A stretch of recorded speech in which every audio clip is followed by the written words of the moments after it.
Até 2015, o governo planeja investir R$1 bilhão para garantir a recuperação de espaços urbanos e de imóveis antigos que tenham sido tombados. Pelo que se vê hoje, em boa parte das cidades históricas, a situação é de urgência.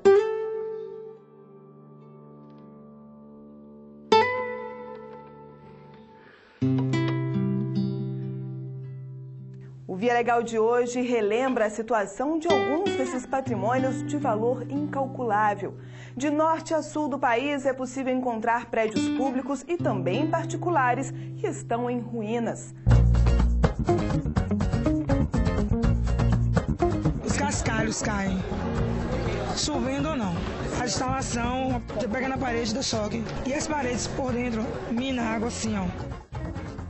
Vamos tentar entender por que, muitas vezes, nem mesmo com uma ordem da justiça, é possível impedir a destruição de bens como esta estação ferroviária.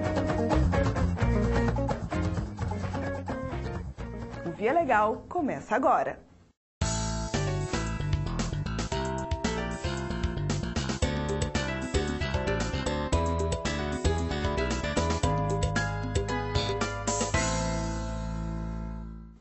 Causa surpresa dizer que um imóvel ou até uma cidade foram tombados como patrimônio histórico.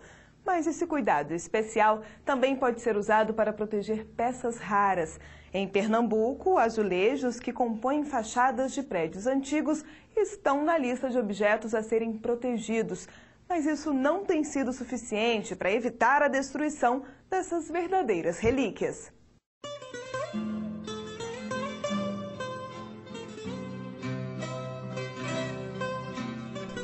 A herança da colonização portuguesa está presente nas ladeiras da cidade alta de Olinda e também nas ruas do Recife, quase sempre com a característica típica que começou com os muçulmanos.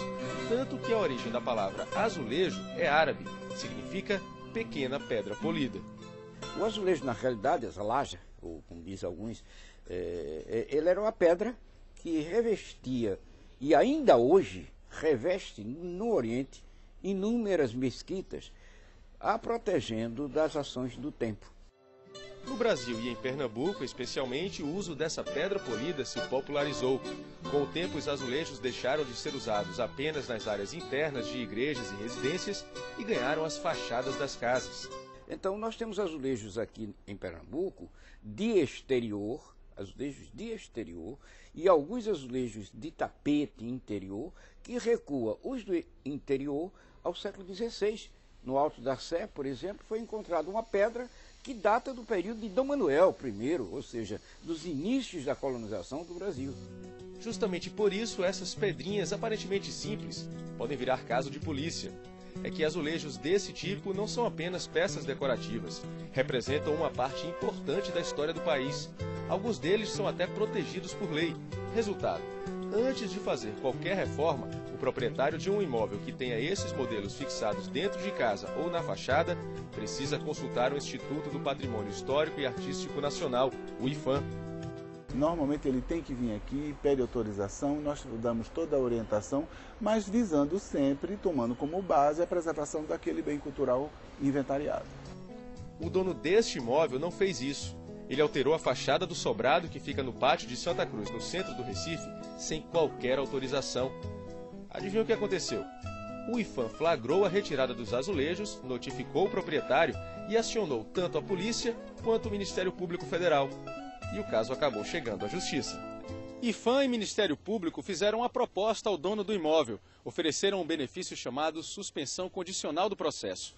Pelo acordo, ele deveria recuperar a fachada, usando inclusive réplicas de azulejos, e em troca, o processo seria suspenso. Mas o proprietário da casa recusou a oferta e a decisão ficou por conta da Justiça Federal. Como ele não aceitou o acordo, o processo teve seguimento, a gente fez a instrução, ouviu as testemunhas, se analisou as provas até o julgamento da sentença, que resultou numa condenação para ele de 1 ano de reclusão. Sendo que, como a pena é menos de 4 anos, ele teve direito a uma substituição para a prestação de serviço, né? Os azulejos destruídos eram de origem portuguesa, fabricados há 200 anos e já haviam sido catalogados pelo IPHAN. O inventário é um verdadeiro banco de dados. São 3 volumes com milhares de informações sobre a existência e a distribuição dessas pedras em Pernambuco. nós cadastramos as peças azulejos por tipologia, por datação, por antiguidade, e que esses elementos, como os azulejos, eles podem chegar até a confirmar a datação dos edifícios históricos. Então, ele é um elemento muito bem estudado na historiografia mundial e nós temos um acervo exemplar português muito expressivo. Como esses exemplares estão protegidos por lei, a alternativa para os amantes da história e da tradição é recorrer às réplicas. Os azulejos não são tão antigos, mas têm seu charme. No Recife há várias lojas como a de seu Inácio, que possui o maior acervo da cidade. São tantos modelos que ele próprio já perdeu a conta. A variedade é mais importante do que a quantidade. É melhor ter variedade do que ter quantidade. Se eu tiver quantidade, eu não vou atender. E variedade eu atendo. O pessoal que chega querendo 3, 4 pedras para conserto. Aí fica satisfeito quando encontra, né? Muito mais que pequenas pedras polidas, os azulejos representam arte, cultura e tradição. Eles revestem as fachadas das casas com uma história que precisa ser preservada. Então, a azulejaria para Pernambuco tem uma importância muito grande. É uma marca, como que vamos dizer, uma presença que lembra a presença muçulmana na Península Ibérica. São azulejos de uma variedade, de uma riqueza impressionante.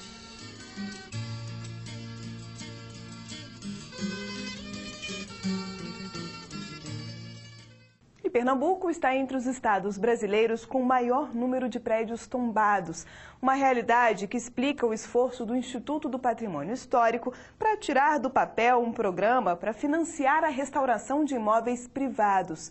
Desde o fim de 2012, os donos de prédios antigos espalhados por Olinda podem ter acesso a crédito sem pagar nada de juro. A iniciativa é nacional e será muito bem-vinda em outras cidades, como Salvador, onde a imagem ainda é de abandono. Calçadas de pedras, igrejas imponentes, casarões históricos. Esse é o Pelourinho, bairro mais famoso de Salvador, um verdadeiro museu a céu aberto. Na época do Brasil Colônia, esse era o endereço das famílias ricas. Isso aqui é um acúmulo sucessivo da riqueza da coroa, né, da coroa portuguesa, da riqueza individual de alguns importantes comerciantes. Há 27 anos, toda essa área que abrange o centro histórico da cidade foi declarada Patrimônio Cultural da Humanidade. Esse é um conjunto urbanístico dos mais importantes. Guarda elementos de vários séculos na forma, né, das suas edificações, das suas casas e também das igrejas. Mas o tombamento não garantiu a conservação de tanta memória. Áreas como esta, onde os casarões foram restaurados e a grande concentração de turistas, são raras. É só virar a esquina para perceber que o patrimônio está se desfazendo.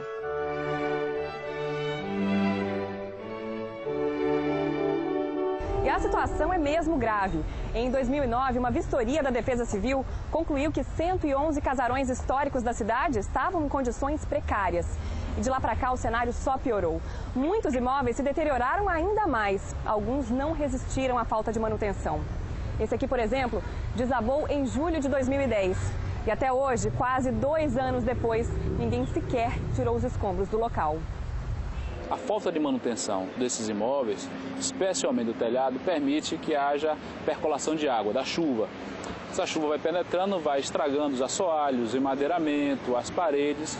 E se não há manutenção do proprietário, a tendência é as patologias irem se agravando. Isso aconteceu com esse casarão. Do alto dá para ver que o imóvel em ruínas divide espaço com os cartões postais de Salvador. Eu acho vergonhoso tanto para o munícipe, para aquele que nasceu na cidade, como pelas pessoas que visitam essa cidade. Você vai em outros países por aí, é tudo preservado. Aqui é uma igreja bonita, outro feio. Essa cidade de Baixo Salvador está acabada, está esquecida do mundo, parece que não existe isso aqui. A situação é bem drástica. O mais grave é que em muitos desses casarões ameaçados de desabar vivem famílias inteiras. Algumas moram de aluguel, outras foram trazidas pela própria prefeitura. Há mais de uma década, a casa de Floresvaldo, que ficava em outro ponto do centro histórico, pegou fogo. Desde então, ele mora aqui com a família. A situação do imóvel é crítica.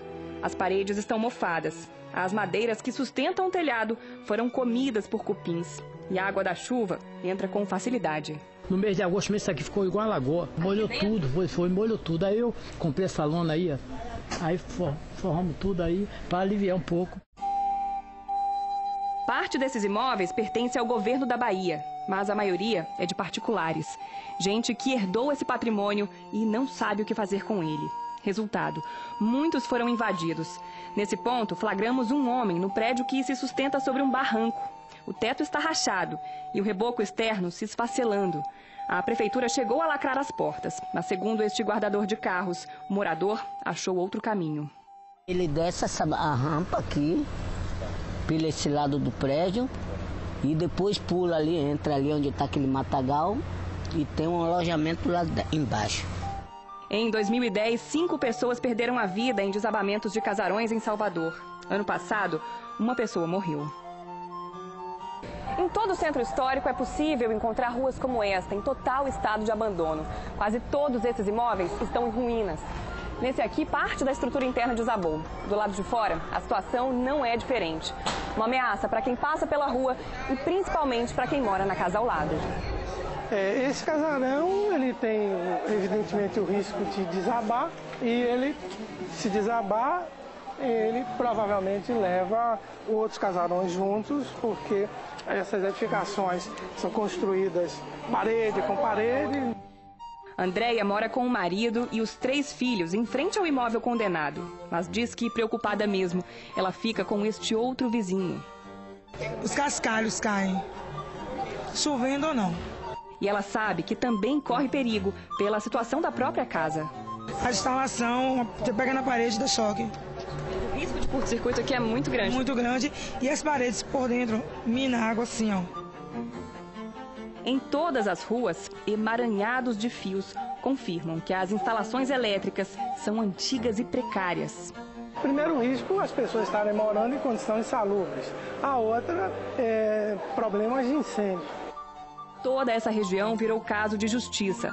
Esta procuradora entrou com uma ação para obrigar o Estado da Bahia, a União, a Prefeitura de Salvador e o Instituto do Patrimônio Histórico e Artístico Nacional a tomarem providências imediatas.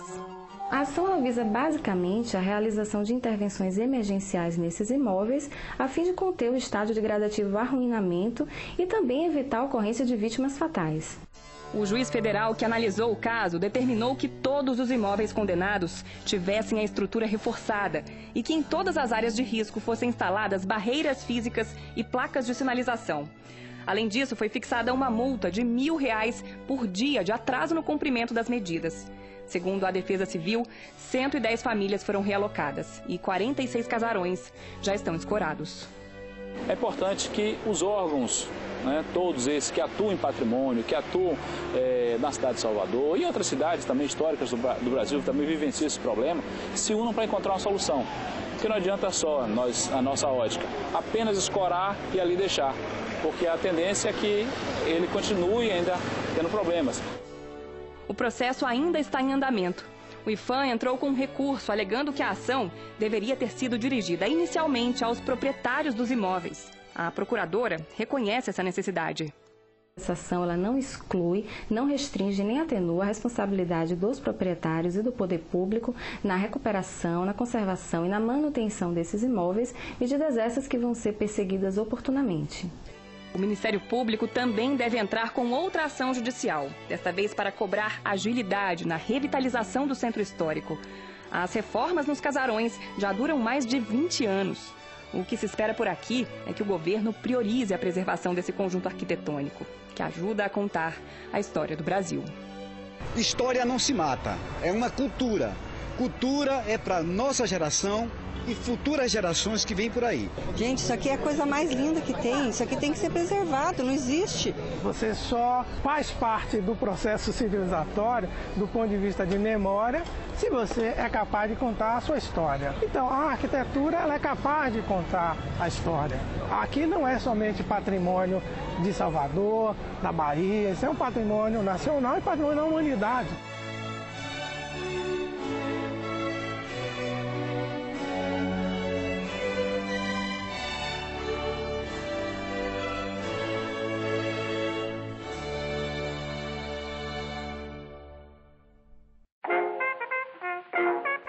a pouco tem a mobilização de uma comunidade inteira para impedir o desaparecimento desta estação.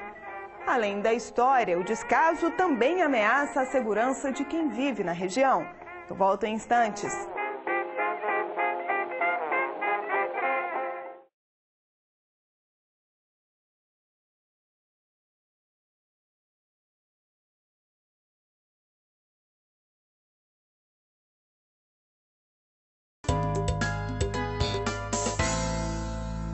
O reconhecimento do IPHAN é o primeiro passo para que um bem de valor histórico seja preservado. Hoje, 417 mil objetos fazem parte dessa lista de proteção. E se engana quem pensa que apenas imóveis podem receber esse tratamento. No Brasil, já foram considerados patrimônio histórico e artístico nacional 17 paisagens naturais, 6 sítios arqueológicos, 16 ruínas, 10 jardins e parques e até 8 saberes. A lista completa está disponível no site do órgão, que é o responsável pela fiscalização. Vale a pena conferir.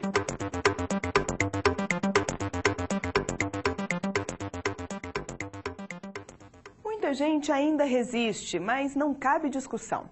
A reforma de patrimônio tombado depende de uma licença especial. Quem passa por cima dessas exigências pode ter problemas que vão do prejuízo financeiro a uma condenação na justiça. O exemplo que você vê agora vem de uma das cidades mais conhecidas do Rio de Janeiro. Poucas cidades brasileiras têm a história tão preservada quanto Paraty. Por mais de 200 anos, o povoado, fundado no século XVI, serviu como porto para a entrada das mercadorias que seguiam para o interior do país. E Paraty, a partir daí, de 1870, logo depois vem a abolição da escravatura, que tira o trabalho braçal dos engenhos, Paraty entra numa decadência absurda que se estende até mais ou menos 1950. E essa decadência preservou a arquitetura, quer dizer, a malha urbana da cidade, preservou a cultura, o linguajar, os costumes, as festas, as danças. Exatamente por isso, em 1958, a região central do município foi tombada. Mas logo depois, o IPHAN, Instituto do Patrimônio Histórico e Artístico Nacional, percebeu que o conjunto arquitetônico merecia uma proteção ainda maior.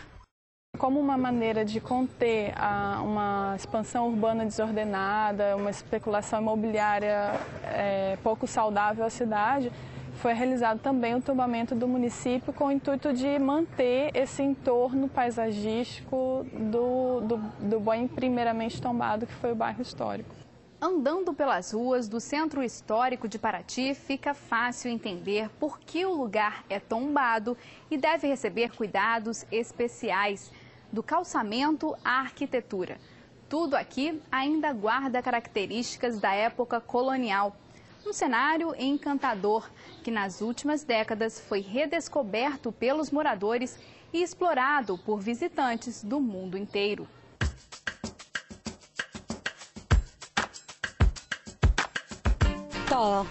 Me encantou todo. Identifico muito com as partes do sul de Portugal, onde as cores, a gente e todos os recantos pitorescos que aqui de Paraty. Tanta movimentação turística trouxe mudanças significativas para a cidade. Paraty está se desenvolvendo assim, num período de 40 anos, né? Hoje nós somos uma cidade de uma importância grande junto ao governo do estado, do Rio. O problema é que essa nova realidade veio acompanhada de um impasse. Se por um lado o tombamento do município preserva a paisagem e impulsiona o turismo, por outro essa atividade econômica exige constantes modificações na infraestrutura da cidade. Obras quase sempre barradas pelas regras de preservação. O tombamento impõe restrições, né? Impõe restrições à edificação, à alteração, à reforma dos imóveis tão integrantes do conjunto histórico. Para reformar qualquer imóvel do centro histórico, por exemplo, o dono precisa ter o aval do IPHAN. Um projeto assinado por um arquiteto ou por um engenheiro e dar entrada isso na prefeitura municipal, ou seja, a prefeitura vai verificar uma série de quesitos né, próprios da responsabilidade da prefeitura e vai nos encaminhar também. Nós fazemos a autorização, né, com esse olhar do patrimônio.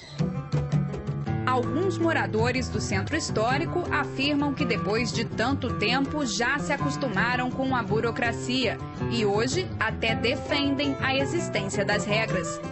Numa cidade antiga, o morador tem que se adaptar à casa e não a casa ao morador. E além do mais, hoje todas as nossas casas já estão quase todas restauradas, já foram feitos os primeiros investimentos. Não é mais as casas de 40 anos atrás, como quando eu nasci aqui, que as casas eram totalmente abandonadas. Mas quem mora longe do centro histórico ainda tem dificuldades de aceitar as restrições impostas pelo patrimônio. Como o município é todo tombado, as regras para reformas valem para os 48 bairros. Já que eles não estão dentro do conjunto histórico, é difícil compreender o fato de também passar por o crivo de um Instituto do Patrimônio Histórico. As consequências para quem se recusa a cumprir as determinações do IPHAN podem ser sérias. Há cerca de 5 anos, um morador dessa rua, que fica a 2 quadras do centro histórico, foi processado. Ele não solicitou ao IPHAN, nem através da prefeitura, nem diretamente, esse pedido de reforma, esse projeto de construção. E acabou que ele construiu além do que é permitido naquela zona.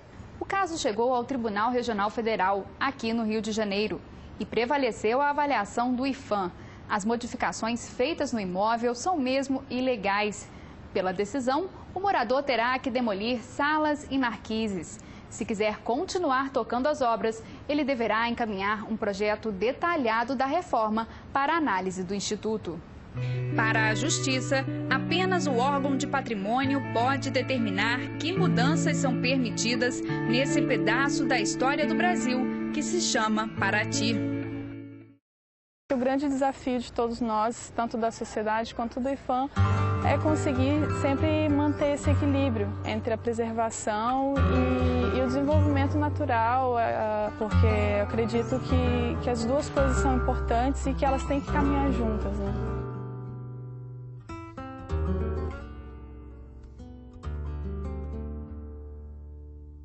No interior paulista, a briga é para mudar a realidade de uma antiga estação de trem. O serviço ainda funciona, mas ao longo dos trilhos o que se vê são situações de abandono e até de perigo.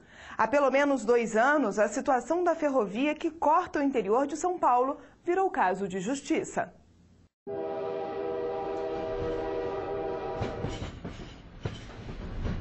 A história da cidade de Bauru se confunde com a das ferrovias. Uma coisa que me marcava muito, que era a questão do trem chegando com as luzes acesas, né, tocando o apito e fazendo aquele barulho enorme, né, de um trem elétrico, né, que na verdade é um grande transformador chegando e fazendo barulho, né, e apitando. Era uma coisa muito bonita. Lembranças que foram interrompidas em meados da década de 90, com o fim da circulação de trens de passageiros na região. Hoje, com a privatização, o cenário é bem diferente. Houve um grande retrocesso. Com o processo de privatização ou concessão da linha ferroviária para desenvolver o projeto de transporte maior do Brasil, a iniciativa privada se mostrou ineficiente e ineficaz. O transporte de cargas como celulose e combustível é o que ainda movimenta a malha que passa por 32 municípios da região centro-oeste. Mas o representante do Sindicato dos Ferroviários de Bauru reclama das condições da linha e principalmente da falta de manutenção. E faz um alerta para o risco de acidentes. Tombamento, capotamento, vazamento de combustível que agride o meio ambiente também, crime ambiental. Se perde muito, né? Sem contar que vai se deteriorando, se perdendo cada vez mais o material, o patrimônio. Nós temos problemas de falta de informação, nós temos problemas de falta de manutenção, nós temos problemas de falta de capinação das passagens de nível. Há 2 anos, essas denúncias começaram a ser investigadas pelo Ministério Público Federal. Existiam vários pontos onde poderiam ocorrer acidentes por falhas de estrutura, né? Sejam dormentes, inservíveis, o lastro às vezes estava danificado em muitos pontos, né? Em razão disso, foi proposta a ação para que a concessionária regularizasse esses pontos. A situação era tão grave que a Justiça Federal chegou a determinar a paralisação de todos os trens na região centro-oeste paulista. Mas a decisão foi suspensa depois que a empresa se comprometeu a fazer todos os reparos na linha ferroviária. As providências deveriam ser tomadas num prazo máximo de 2 meses. Na ação, o procurador alega ainda que a Agência Nacional de Transportes Terrestres, a ANTT, também deve ser responsabilizada por não fiscalizar e nem analisar projetos de melhorias apresentados pela concessionária. Existem trechos da ferrovia em que a velocidade, em razão dessa situação de insegurança, está limitada a 18 km por hora, a 25 km por hora, vários trechos. Porque uma locomotiva do século XVII a vapor já atingia 30 km por hora. Nós não podemos considerar que está havendo uma prestação de serviço adequada pela concessionária de transporte ferroviário. E muito menos que está havendo uma fiscalização adequada da ANTT, que deixou a situação chegar nesse ponto. A concessionária se defende. Afirma que cerca de 1 bilhão e 800 milhões de reais já foram investidos em melhorias. Ferrovia é dinâmica, as condições de via são dinâmicas, elas sofrem ação de condições climáticas, sofrem ação da própria passagem dos trens. Então, manutenção é uma coisa que você faz diariamente na ferrovia e, portanto, ela investe ano após ano e continua investindo na manutenção dos trechos que opera. Segundo a empresa, todos os reparos solicitados estão sendo realizados. A concessionária explica ainda que este trecho é estratégico para o escoamento de mercadorias e deve receber mais investimentos. Houve um acordo feito com o Ministério Público para o implemento de algumas melhorias que o perito entendeu necessárias. A LL já fez uma série dessas obras e dessas intervenções e elas continuam sendo executadas e vão ser concluídas no prazo fixado pelo juízo. Quem viveu o auge do transporte ferroviário aguarda o cumprimento das promessas. Além de acidentes, há também a preocupação com a preservação do patrimônio. Um patrimônio valioso que faz parte da história da cidade.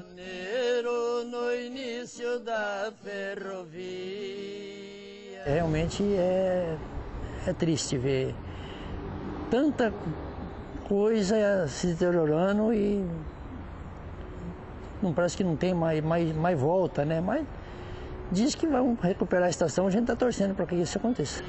Veja esta locomotiva, me lembro eu nativa. Ai meu Deus, quanta saudade.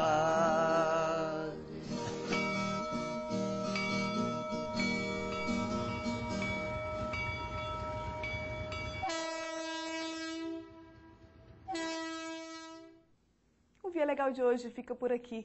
Na semana que vem a gente volta com histórias inéditas de brasileiros que precisaram recorrer à justiça para garantir direitos previstos em lei. Até lá!